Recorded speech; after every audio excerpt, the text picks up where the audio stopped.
We've been members of NCCI for 8 years. I've served on the board for 6.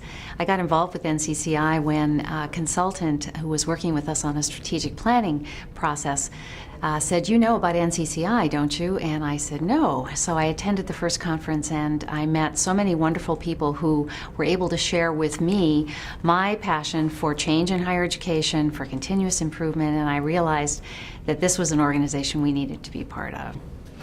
I think of NCCI as a brain trust. Really, it's a group of experts from not only across the U.S. but around the world. So that if I have a project that I'm working on, a strategic planning session that I'm facilitating, or our institution is leading a new initiative, I know I can put a question up on LinkedIn and get an answer right away, or I can pick up the phone and talk to someone that I've met personally, that I know has actually been a practitioner who's had success in that area, whether it's process improvement, whether it's a change initiative, strategic planning, organizational development. They're all there, they're all part of NCCI. And that's why it's been such a useful resource for me professionally, but for our institution as well, to know that we have that kind of resource that will guarantee us success in what we're trying to do. It's a chance to really meet and connect and learn what other people are doing and what their skills and expertise are. In fact, I usually bring 2 or 3 faculty members or other administrators from our institution to every one of our conferences, because I know that when they're here, they're going to learn what change and innovation in higher education means, what it can look like, how to do it.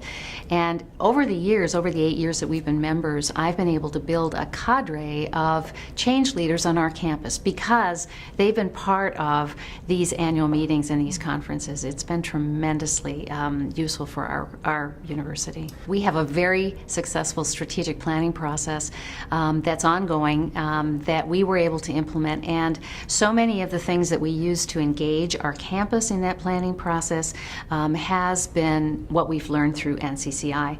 More importantly, we've involved members of our planning committee in the annual meeting so that they come every year and it's part of their professional development. So they now know what they need to be doing in order to continue this effort on our campus. I think that's what's so valuable about NCCI, because we are a regional comprehensive institution that serves about 10,000 students. We're not a large institution, and yet through NCCI I get to learn what's working on campuses around the world, on major research institution campuses, and on campuses that are like us. And so there's really a real depth of expertise available to us.